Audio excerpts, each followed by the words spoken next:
Ghanati milandasya Ghanam jalam shalakaya Shakshuru militam jena tasmai shri gurave namah. Namam Vishnu Padaya Gauranga Prestaya Rupini Shri Bhakti Vibhudaya Bebhunite Namine. Namam Vishnu Padaya Gaura Prestaya Bhutale Srimad Bhakti Pramodaya Puri Goswami Namine. Namam Vishnu Padaya Krishna Prestaya Bhutale Srimad Bhakti Vedanta Swami Namine. Namam Vishnu Padaya Krishna Prestaya Bhutale Srimad Bhakti Vedanta Swami Namine.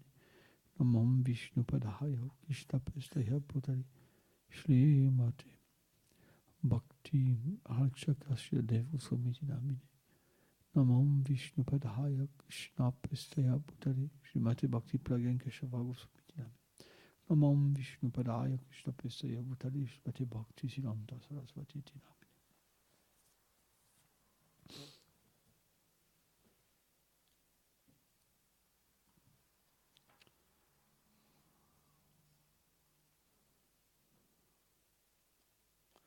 Pranavabhuta Prasadatma Nasuchati Naspasha.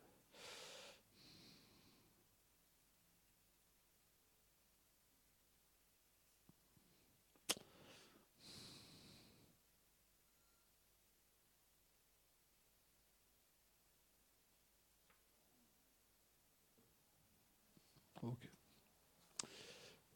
Chapitre 5, verset 18. Vidyam vinaya sampani brahmane ghavyastani chunicheva swapakecham pandita samadharshinaham. Celui qui éclaire la véritable sagesse voit d'un œil égal le brahmana doux et érudit, la vache, l'éléphant, le chien et le mangeur de chien. Commentaire. Selon Srila Vishvacharya Thakur, les sages qui sont dévoués au Seigneur les sages qui sont dévoués au Seigneur suprême, comme il est mentionné précédemment, sont situés au-delà des influences de l'énergie matérielle qui conditionnent les êtres vivants. Aussi peuvent-ils réaliser leur nature spirituelle en tant qu'âme. Ils peuvent également voir le Seigneur suprême présent dans leur cœur. Et ils le perçoivent également dans le cœur de tous les êtres, dans sa forme de l'âme suprême. Telle est, selon Srila Bhaktivedanta Narayana Goswami Maharaj, la vision des sages, des Gyani, qui sont sur la plateforme du savoir spirituel. De tels sages ne perçoivent plus les êtres selon leur corps et les influences matérielles qu'ils reçoivent à cause de leurs actes passés. Ils les voient en tant que des âmes spirituelles. Ils sont pour cela connus sous le nom de Samadharshi, car ils sont dotés d'une vision d'équanimité. C'est afin d'expliquer cette vérité que Krishna a énoncé ce verset.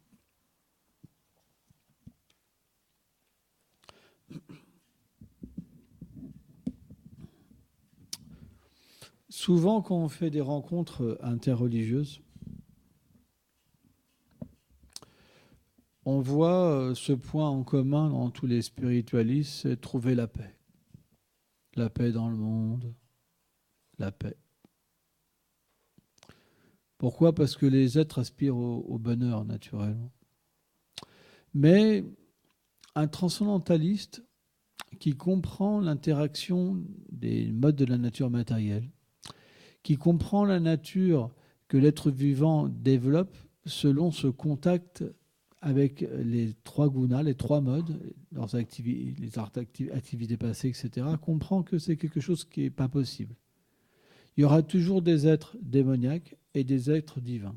C'est le principe du monde matériel. Or, Krishna explique ça dans la Bhagavad Gita. Il explique toutes ces qualités pour que les gens puissent aller vers la nature divine.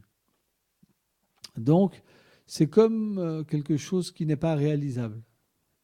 Monde matériel, ça veut dire problème, bataille, insatisfaction, frustration.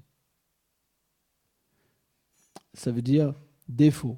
L'âme conditionnée a des imperfections. Elle a des sens imparfaits. hein. Elle est sujet à l'illusion, à l'erreur, etc. Donc, on comprend que, parce que le but, souvent, n'est pas accessible, quel est le but? Krishna dit, le but, c'est de me connaître, d'établir une relation éternelle avec moi, devenir mon associé éternel. Or, ceux qui n'ont pas, ceux qui n'ont pas assez de sukriti des vies passées, ils n'ont pas cette capacité de pouvoir approcher le Seigneur et de recevoir sa miséricorde pour comprendre que le but, il est au-delà de la paix, du paradis, tout ça. Tout ça, c'est dans la sphère matérielle. Tant qu'il y a le désir intéressé, je suis intéressé par le corps, je suis intéressé par les choses qui sont reliées au corps et qu'on accepte quelque chose pour être mieux, alors on est dans le monde matériel. Or là, Krishna explique que Samadha, ceux qui sont situés dans ce sama, cette équanimité, ils voient l'âme. C'est pas possible ça. Équanimité, ça veut dire qu'on voit plus un chat, on voit plus un brin d'herbe, on voit plus une fourmi, on voit plus un enfant, on voit plus une femme, on voit plus un mari, on voit plus une vache. On voit l'âme, on voit la vérité. Or, naturellement, pourquoi on voit cette vérité? Parce que le Seigneur nous l'a fait percevoir. Ce n'est pas nous qui pouvons la voir, c'est lui qui fait percevoir toute chose. De la même manière, si on ne devient plus qualifié, alors il peut nous faire percevoir sa forme, ses noms, ses divertissements, et nous faire entrer dans ces divertissements. C'est ça le but de l'existence. Or, notre but qu'on a dans notre cœur, notre désir, nous donne une qualification. Quand Krishna dit quand Krishna dit je réciproque avec les êtres, selon leur désir, leur qualification.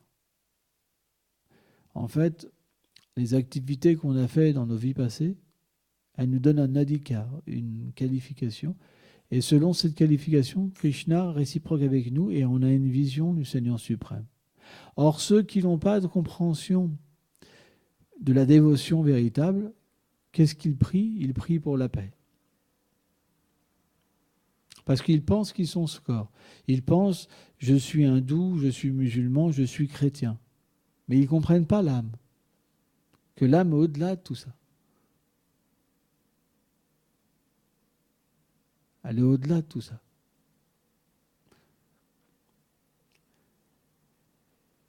La cuisine, vous pouvez peut-être enlever les panneaux dehors, parce que je crois qu'ils sont en train de nettoyer là. Parce que la voiture, elle a brûlé hier soir. Et ils ont fait flamber la voiture dehors. C'est comme ça.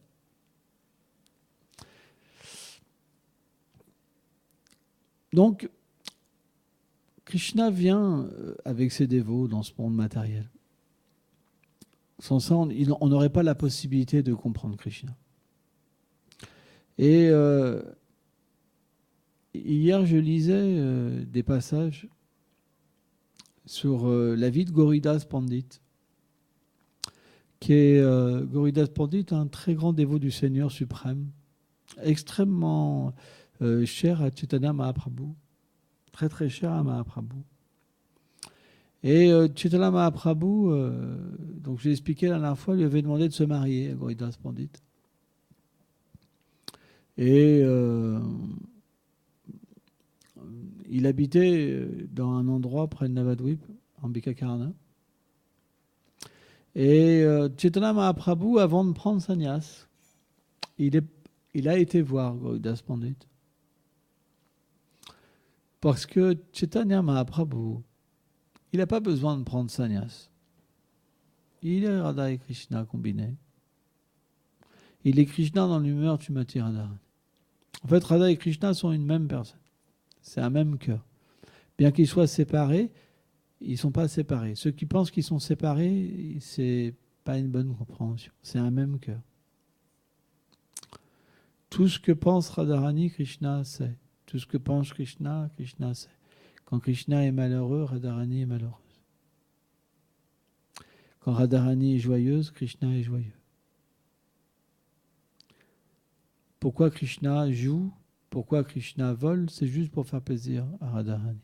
Parce qu'ils sont une même personne. Ils ne peuvent pas être séparés. Un jour comme ça, Krishna avait pris l'apparence d'une Devi, d'une déesse. Et certainement que son but était de prouver cette vérité. Et donc, cette Devi était vraiment belle, quoi. Vraiment belle. Il s'était déguisé en femme. Et donc, il s'est présenté donc, dans la demeure de Shrimati Radharani, à Yavat. Et quand les Sakis ont vu cette fille comme ça, si belle, elles ont été attirées par lui, etc. Par elle. Donc elles l'ont présentée à Shrimati Radharani. Et elle disait rien.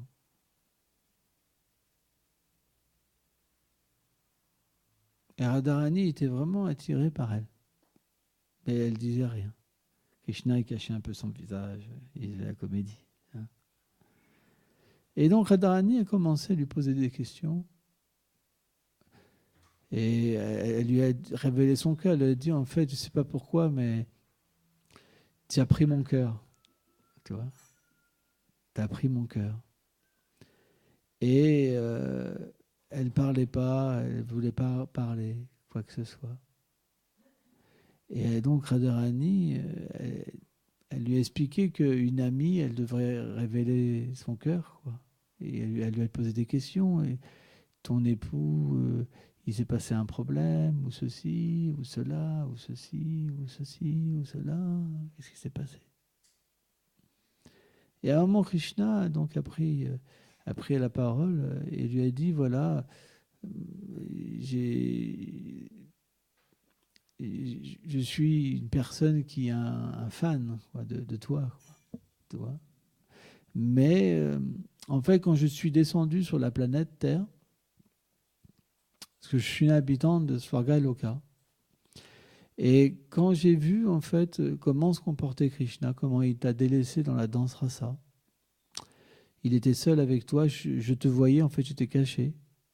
Et à un moment, il t'a délaissé, il t'a mis dans une condition tellement misérable où tu pleurais.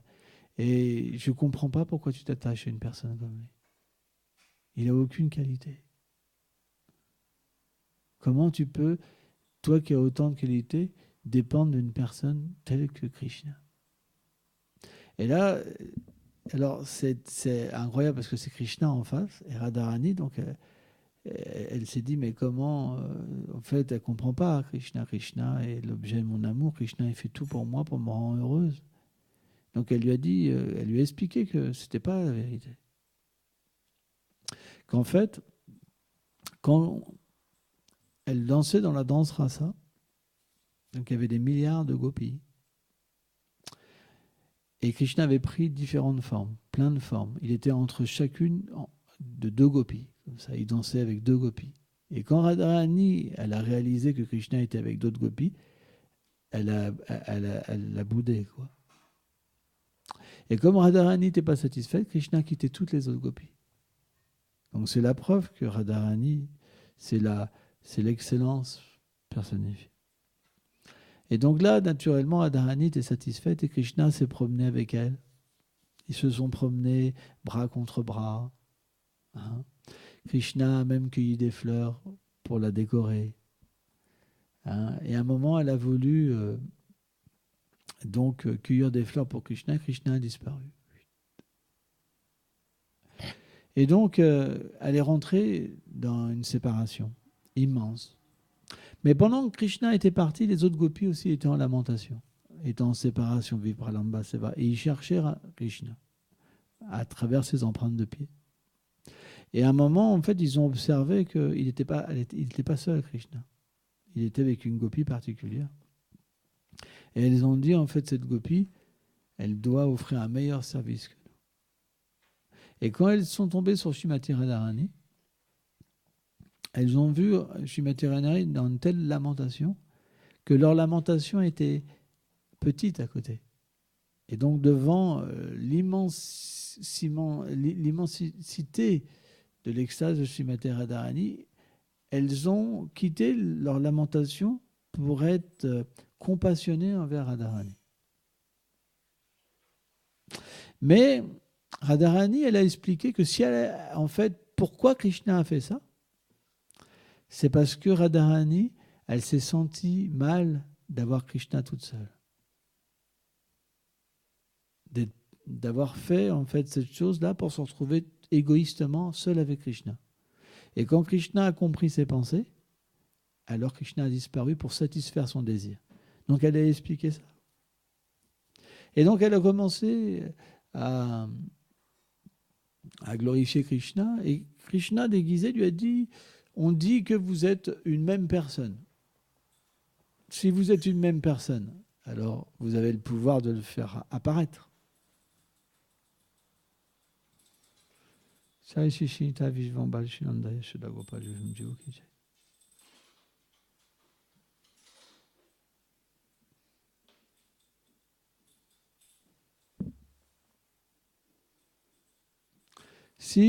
vous êtes une même personne, vous avez le pouvoir de faire apparaître Krishna. Et là, quand Radharani elle a fermé les yeux, naturellement, qu'est-ce qu'a fait Krishna? Il s'est dévoilé. Donc ça, c'est les divertissements de Krishna. Et donc, Chaitanya Mahaprabhu, il prend l'état d'esprit de Radharani. En fait, c'est Radha et Krishna combinés. Parce que Radha et Krishna sont une même personne. Donc, ils existent éternellement sous la forme de Chaitanya Mahaprabhu et ils existent éternellement séparés sous la forme de Radha et Krishna. On ne doit pas voir deux choses différentes. Et donc, avant de prendre sannyas, c'est Chaitanya Mahaprabhu, donc c'est pour ça, Chaitanya Mahaprabhu n'a pas besoin de prendre sannyas. S'il a pris sannyas, c'est simplement parce que pour que les gens lui rendent leur hommage et pour délivrer les gens. Parce qu'un sannyasi, on est obligé d'offrir son hommage. Et en offrant leur hommage à Mahaprabhu, en fait, tous les êtres devenaient libérés. C'est pour ça que Chaitanya Mahaprabhu a accepté de prendre sannyas. Alors on peut se dire, mais quand même, les gens, ils ne pouvaient pas reconnaître le Seigneur là. C'est impossible. Parce que le Seigneur est tellement subtil, l'énergie matérielle est tellement puissante, tout est combiné pour le cacher. Avec Tamatyapalam. Au point que même quand le Seigneur apparaît à ses dévots, les dévots ne le reconnaissent même pas. Et donc, le Seigneur est très préoccupé par ses dévots. C'est un principe. Krishna aime ses dévots. Il ne veut pas que ses dévots souffrent. Il n'aime pas faire souffrir ses dévots. Chaitanya Mahaprabhu. Et donc, avant de prendre sannyas, il est parti voir Gauridas Pandit. Parce qu'il devait partir à Jagannath Puri après. Or, il avait demandé à Gauridas Pandit de rester dans cet endroit. Et donc, quand il a vu comme ça Nityananda et Chaitanya Mahaprabhu qui sont arrivés donc, chez lui comme ça, il était très heureux. Mais quand le Seigneur Chaitanya Mahaprabhu a commencé à annoncer qu'il allait renoncer à la vie matérielle pour prendre sannyas et partir à Jagannath Puri, en fait, Gauridas Pandit a commencé à verser des larmes, des larmes, des larmes. Et sa lamentation a été telle que Mahaprabhu, il ne pouvait pas s'en aller, ni Nitai en fait. Donc ils ont trouvé cet arrangement. Alors il y a plusieurs versions de ce divertissement. Une version dans le Mahaprakāsh que c'est Gauridas Pandit lui-même qui a taillé des déités de Nitai et de Vishvambhara, de Chaitanya Mahaprabhu, qui sont les premières déités manifestées sur la planète Terre, de Gaura Nitai. Et dans cette autre version, c'est Nitai et Chaitanya Mahaprabhu qui ont manifesté deux autres formes. Et ils sont venus à 4 formes. Ils sont venus voir Gauridas Pandit à 4 formes. Et là, Gauridas Pandit, il était émerveillé de voir 4 formes. Et là, Chaitanya Mahaprabhu lui a dit, tu peux choisir 2 des formes. et je resterai avec toi comme ça, dans ces formes-là. Alors, il y a plusieurs versions encore. Dans une des versions, Gauridas Pandit a dit alors restez vous deux. Et quand Gauranita est parti, il dit non, non, non, non, non, non, non, maintenant je veux vous deux. Parce qu'en fait, Gauranita est resté après statique en forme de mortie. Et donc, comme il les voyait partir, il dit non, non, non. Et à un moment ou à un autre, en fait, ça a duré je ne sais pas combien de temps, où le Seigneur revenait, hop, il est une forme de mortie, et la forme de mortie, hop, il partait. Comme ça. Incroyable. Hein, Gauridas Pandit. Et donc, à un moment, Gauridas Pandit, il a été confus, c'est plus lequel partait, lequel restait. Donc, il a accepté, par la miséricorde de Nitya et Chaitanya Mahaprabhu, qui restent sous cette forme-là. Et en fait, ils ont pu partir.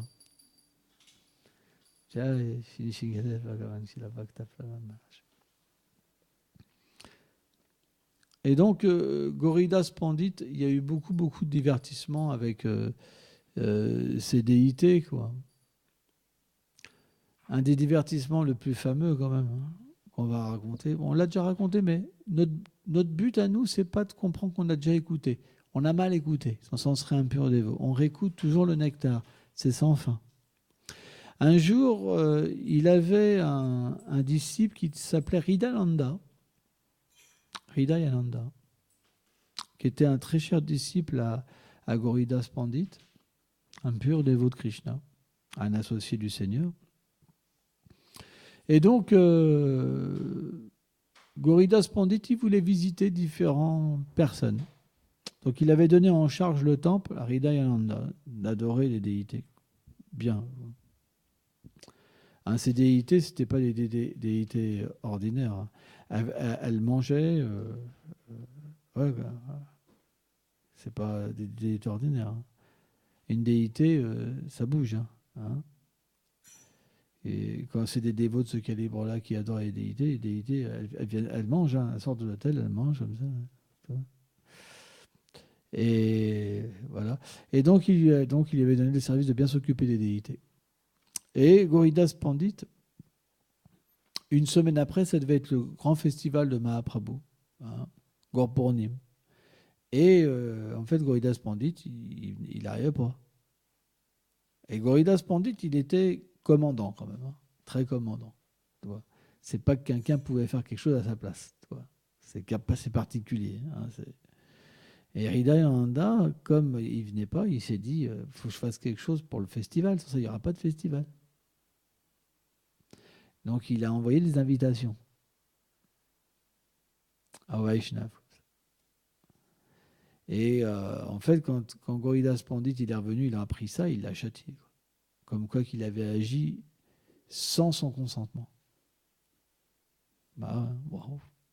Donc Hridayananda Das Goswami, donc il était sous un arbre, un peu peiné d'avoir agi comme ça. C'est pas qu'il a mis en question son maître spirituel, il a remis en question son agissement. Un bon disciple, il remet pas en question son maître spirituel. C'est pas évident, mais c'est comme ça. La vraie disciple, il remet jamais en question l'agissement de son gourou. Alors, hein. Et donc, à ce moment-là, il y a eu un chariot avec plein de denrées qui est arrivé pour le festival, mystiquement, pour faire un don. Et donc, celui qui amenait les denrées, il a demandé à Hridayananda Das, qu'est-ce que je fais pour mettre les denrées? Il a dit, oh là, moi je vois pas, vous voyez ça avec Hridaya Chaitanya, mon Guru Maharaj, il est un peu plus loin là-bas, moi je veux pas m'en mêler. Gauridas Pandit. Et donc, le jour d'avant, je ne sais plus, le jour de Gaurpurnim, les Mahanta, les grands Vaishnavas et les associés de Mahaprabhu ont commencé à arriver. Hein. Et donc, Gauridas Pandit, il a chargé Hridayananda Das de les accueillir. Donc, il est parti à leur rencontre, comme ça. Et là, ils ont commencé à faire un kirtan extraordinaire. Parce que c'était tous les associés de Mahaprabhu, tout ça. Il pleurait, il dansait, complètement en extase, dans le Purnam, quoi, complètement absorbé dans le Purnam. Et le kirtan, il était tellement extatique que les Gauranita, ils sont sortis de l'hôtel. Et ils ont été danser avec eux.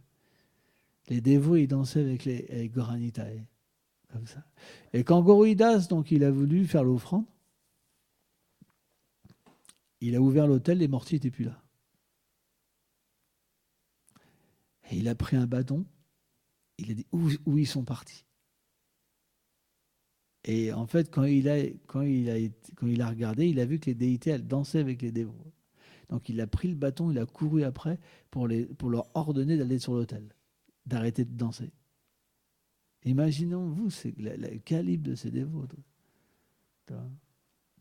Et donc, à ce moment-là, Goranita, ils ont eu peur du bâton. Ils sont rentrés dans le cœur de Hridayananda. Ils sont rentrés dans son cœur. Ils ont disparu. Bon, après, ils ont réapparu. Mais en fait, quand Goridas Pandit, il a vu ça, il a vu la miséricorde que son disciple il a eue, il l'a pris sur ses genoux, comme ça, avec des larmes, en fait. Et comme une mère, quoi.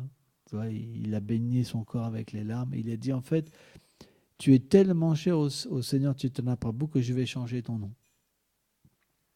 Tu t'appelleras maintenant Hridaya Chaitanya. Un Chaitanya qui est entré dans ton cœur. Hridaya, ça veut dire le cœur.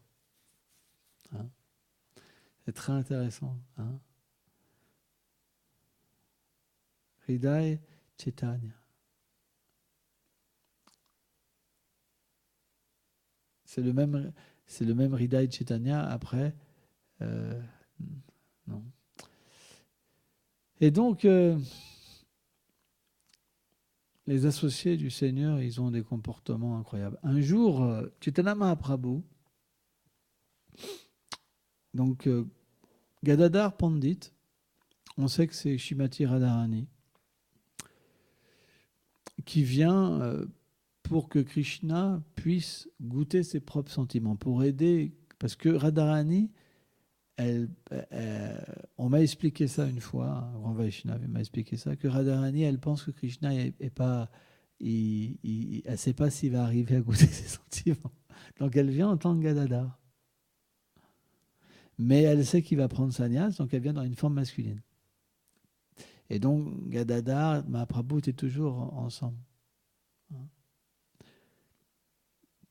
Au point que Mère Sachi, elle voulait toujours que Gadadhar soit dans sa maison, parce que quand Gadadhar était là, Mahaprabhu était paisible, en fait, comme un sage. Dès que Gadadhar n'était pas là, il cassait tout, il pleurait, il faisait des bêtises. Tout. Mais quand Gadadhar était là, donc en fait, Mère Sachi, elle invitait toujours Gadadhar dans sa maison pour être tranquille. Ah, ouais. Incroyable, hein? Et donc, partout où Mahaprabhu allait, Gadadhar est avec lui. Et quand, en fait, Gadadhar a su que Mahaprabhu allait à Jagannath Puri, il l'a suivi. Et Mahaprabhu, il lui a donné résidence à côté d'un temple de Shiva. Il y a 5 déités de Shiva. Et cette déité de Shiva, Mahaprabhu, il considérait que cet endroit-là n'était pas différent de Vrindavan. L'endroit où il y avait la danse rasa. Il y avait un arbre banyan. Il disait que c'était l'arbre Vanchivat, là où Krishna joue de la flûte pour appeler les gopis. Donc Mahaprabhu a manifesté Vrindavan à cet endroit-là. Et il a demandé à Gadadhar de rester, de prendre le vœu de Kshetra Sannyas et de ne pas quitter cet endroit-là. Et à un moment, Mahaprabhu, il allait tous les jours voir Jagannath. Et il allait voir Rupa Goswami, Haridas Thakur, etc. Et il finissait par Gadadhar, tous les jours. Parce que Gadadhar, en fait, tous les jours, il lisait le Bhagavatam. Et comme c'est Shrimati Radharani elle-même, elle est venue goûter, en fait, la Harikatha de Sukadev Goswami. Et donc, tous les jours, elle lisait, en fait, sous la forme de Gadadhar, elle lisait le Bhagavatam. Et en fait, même les pierres fondaient quand elle lisait le Bhagavatam. Et donc, tous les jours, Mahaprabhu venait prendre le darshan.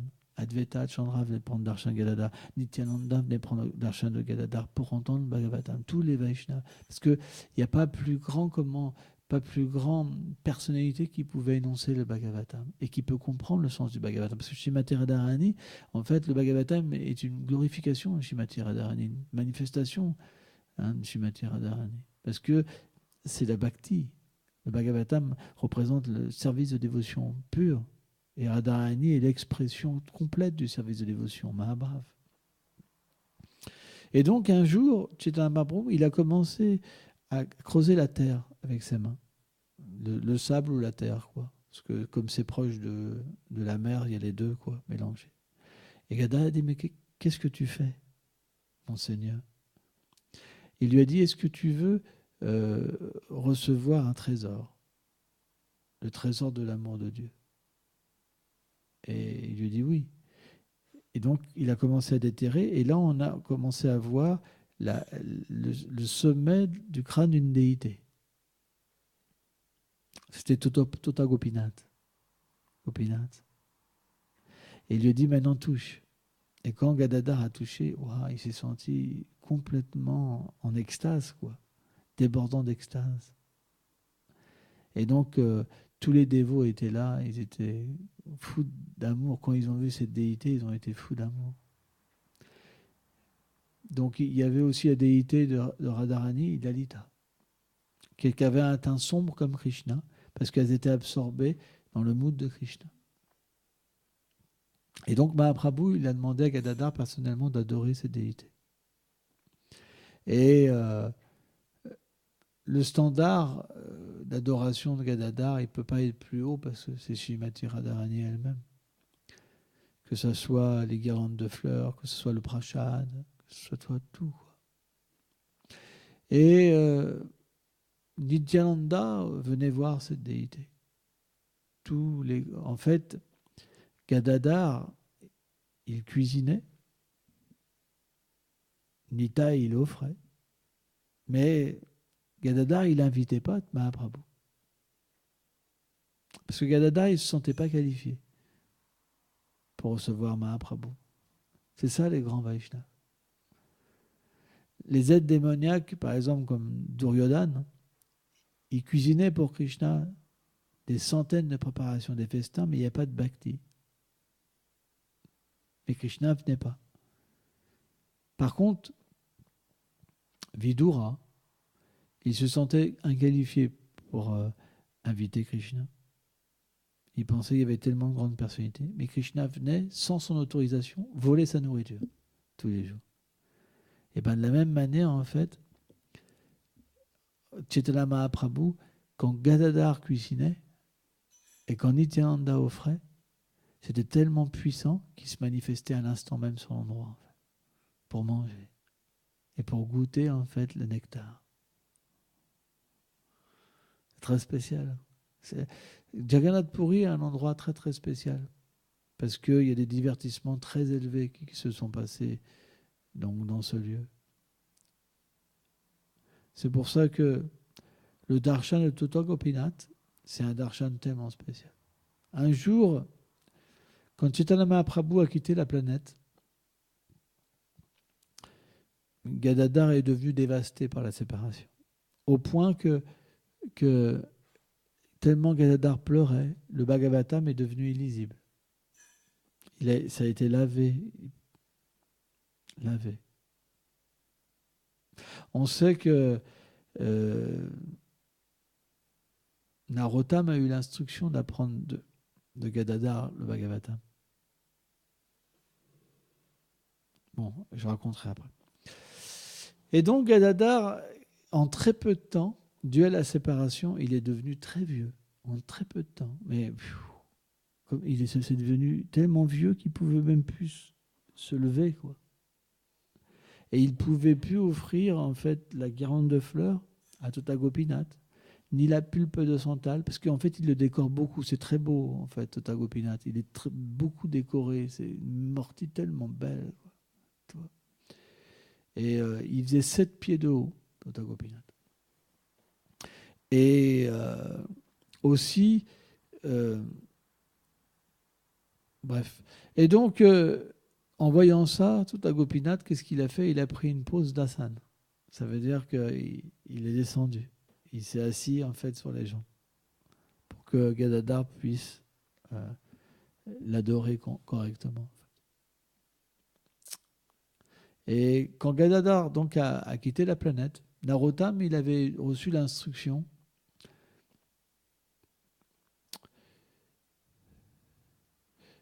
Ou c'est Shyamananda? Non, c'est Narottam.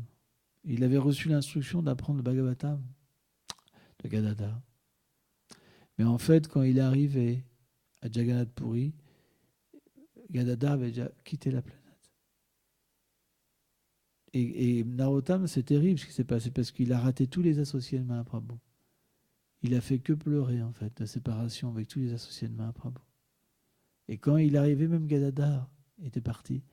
Et donc il s'est dit, ben, je vais avoir le livre de Gadadhar, le Bhagavatam.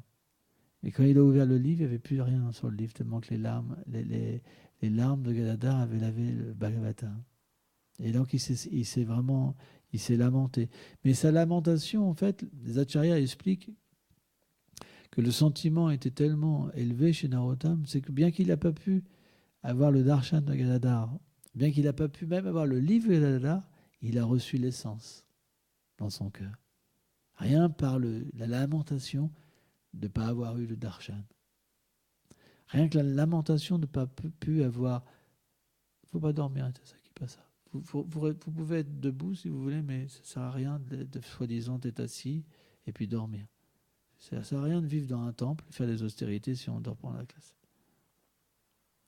Et donc, cette histoire, elle prouve aussi que ce n'est pas forcément la présence physique qui permet d'obtenir la miséricorde. C'est la nature avec laquelle on veut être avec le dévot. Si on a l'intensité de l'association, l'intensité pour recevoir dans son cœur, par exemple, quelqu'un qui dort, c'est parce qu'il n'a pas d'intensité. Même si quelqu'un est fatigué, il ne dormira pas s'il y a l'intensité. Quelqu'un qui ferme ses yeux, c'est parce qu'il n'y a pas d'intensité. C'est pas possible. Ça. C'est impossible. Par exemple, moi j'étais très fatigué avant de parler, et là ma fatigue est partie. Si on parle ou on écoute de Krishna, la fatigue s'en va. La fatigue, c'est l'ignorance. Si on a un vide de progresser spirituellement, l'ignorance s'en va. C'est pour ça ceux qui dorment, c'est parce qu'ils n'ont pas d'avidité. Ils sont dans l'ignorance. Et ça, c'est pas une bonne chose. Le problème, ce n'est pas les heures de sommeil. On peut être fatigué, mais quand c'est Harikatha, on doit être désireux. C'est notre chance d'écouter sur Krishna. C'est notre chance de progresser. Et bien, Narottam Das Thakur, bien que Gadadhar était parti, bien que le livre n'était plus lisible, il a reçu la miséricorde. C'est pourquoi nos maîtres spirituels, ils sont toujours présents. Bon, alors bien sûr, un dévot ne doit pas rester seul, il est toujours accompagné. Il est physiquement. Il doit toujours être accompagné d'un Shiksha Guru ou d'un Diksha Guru. Mais la bhakti, elle se passe sur des vies et des vies et des vies. Un dévot qui a pratiqué dans les vies passées, il se rappelle même de ses gourous antérieurs. Au moins le plus prédominant. Et il se reconnecte à lui même à travers les âges, même à travers les vies. C'est mystique la bhakti. Parce que c'est la nature d'un dévot. C'est la nature de Krishna de rappeler à son dévot son avancement spirituel, sa position, son rasa, sa forme, son nom, tout. C'est pour ça que naturellement, Krishna, il ne fait pas rappeler à son dévot des vies matérielles. Ça, il efface. Parce qu'au contraire, se rappeler de ses vies matérielles, ça fait que développer des désirs et des illusions. Mais par contre, si quelqu'un a pratiqué la bhakti à un haut niveau, Krishna peut lui rappeler que tu étais en fait mon dévot dans telle vie, tel ceci, tel cela. Et donc automatiquement, le dévot, il a aussi d'autres connexions qui viennent, d'autres choses, des souvenirs de ceci, cela, sa pratique spirituelle. Hein, voilà. Hein. Donc, ce côté juste de la paix, de voir tout comme équanime, c'est pas notre voie véritablement. Hein. Un bhakta, il n'est pas intéressé. C'est naturel chez lui d'avoir ça d'ailleurs. Il ne cherche pas ça. Lui, ce qu'il cherche, en fait, un bhakta, c'est véritablement être situé dans une situation où il peut être situé dans sa nature éternelle. Et la nature éternelle de l'être vivant, elle n'est pas située dans la paix. Elle est située dans le rasa, dans les 12 échanges d'amour qui existent entre Radha et Krishna. C'est pour ça que, selon la qualification qu'on a, on aspire à quelque chose. Et comme l'aspiration de la paix, ce n'est pas quelque chose de très élevé, en fait, il existe 5 rasas principaux. Shanta, la neutralité. Dasya, la servitude, le fait de servir le Seigneur suprême. Sakya, le fait de se lier d'amitié. Et Madhurya, le sentiment conjugal. Le monde spirituel, le monde matériel, c'est le reflet perverti du monde spirituel. Ce qu'il y a de plus haut dans le monde spirituel, c'est ce qu'il y a de plus bas dans le monde spirituel, dans le monde matériel. Par exemple, les échanges entre Radha et Krishna, ils sont extra-conjugales. Dans le monde matériel, c'est ce qu'il y a de plus horrible. Et plus on monte, plus, comment dire, ces sentiments, en fait, le shanta, par exemple, l'équanimité, c'est ce qu'il y a de plus élevé. Parce que c'est la libération de l'illusion matérielle. On ne pense plus qu'on est amoureux d'une femme, on ne pense plus qu'on a des parents, on ne pense plus qu'on a des enfants, on ne pense plus ceci, mais on est libéré de l'illusion matérielle, on réalise qu'on est une âme. C'est ce qu'il y a de plus élevé. C'est la paix, shanta, l'équanimité, ce qu'on vient d'expliquer. Mais dans cet aspect de la vie spirituelle, il n'y a pas de rasa. On n'est pas au courant de notre relation éternelle avec Krishna. L'âme, elle ne s'est pas éveillée à sa nature éternelle. C'est pour ça que on n'accepte pas ce genre de rasa. Par contre, dans le monde transcendantal, il y a shanta, mais c'est pas ce même shanta. C'est un shanta mélangé avec de l'amitié, ou mélangé avec une attitude de service, ou mélangé avec l'affection parentale, comme les vaches, ou mélangé avec Madhurya, comme certaines plantes, en fait, etc., etc.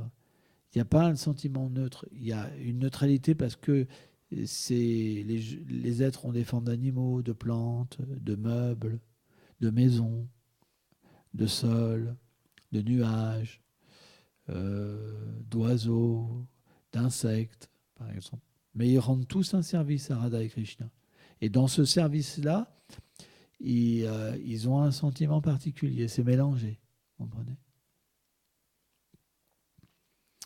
C'est par exemple, dans le Sakya Ras, par exemple, dans le sentiment d'amitié, il y a aussi des serviteurs qui, par exemple, Raktaka, Patraka, ils sont dans le sentiment de Dasya. Mais c'est pas qu'ils voient Krishna en tant que Dieu, ils voient Krishna en tant que le fils de Nanda Maharaj, du roi de la reine de Krishna. Hein? Par exemple, il y a des souris de Saka, comme Balaram, qui sont dans la protection de Krishna. Donc il y a le Vatsalya Ras avec. Et il y a les prières Namasakaras. Et là, eux, il y a la conception de Madhurya, conception conjugale. Ils participent. Ils ont 2 formes, souvent. Hein? Et puis, il y a les purs Saka, comme Sridham, où eux, c'est que les métiers avec Krishna, pure amitié. Donc, il y a plein de divisions dans le monde transcendantal. Ça veut dire qu'on retrouve un rasa prédominant qui peut être divisé avec un rasa secondaire. Et c'est ce qui donne toutes les relations existantes à Golok Vrindavan. De la même manière, dans le monde matériel, c'est une réflexion. Vous allez avoir le sentiment d'amitié en vous, le sentiment d'être un parent, le sentiment d'être un amoureux, voilà, le sentiment d'être un serviteur. Tout est là, en fait. Tout est mélangé. Hein, parfois, il y en a un qui prédomine. Hein, c'est vrai. Mais le shanta, le sentiment de neutralité dans le monde matériel, c'est ce qui permet de quitter ce plan-là. Donc il est plus élevé. Il est dans un plan de neutralité. C'est ni dans le monde matériel, ni dans le monde spirituel. C'est expliqué. C'est un monde de neutralité, comme virage, comme le Brahma-Jyoti. Donc ces yogis, ces personnes-là qui sont à ce niveau-là, en fait, ils n'ont pas développé encore de relation éternelle avec Krishna. Mais ils sont détachés des trois gunas, de l'activité matérielle, et ils méditent sur le soi. Donc la plupart des spiritualistes, ils sont dans cette conception-là. Alors ces yogis, ils peuvent parler avec les oiseaux, comme saint François d'Assise, tout ça, hein, ils parlent avec Dieu, mais c'est le Dieu de la création. Ils ont des pouvoirs mystiques, ils peuvent voler dans les airs s'ils veulent, sauver des gens, faire revenir des gens à la vie, tout ça, c'est des gros pouvoirs hein, qu'ils ont. Parce que comme ils entendent le Seigneur lui-même, le Seigneur agit à travers eux. Hein. Ce n'est pas des gens ordinaires, hein. C'est vraiment élevé. Hein. Mais c'est à un certain niveau. Ça reste dans la création. Hein. Et en dessous ça, Shanta, c'est l'action intéressée. Ça veut dire que les gens, ils veulent aller au paradis. C'est l'action intéressée. Et alors, ils peuvent obtenir un corps de demi-dieu dans leur prochaine vie existante. De Gandharva, d'ange, des choses comme ça. Hein. Bon, on va s'arrêter là. Hein.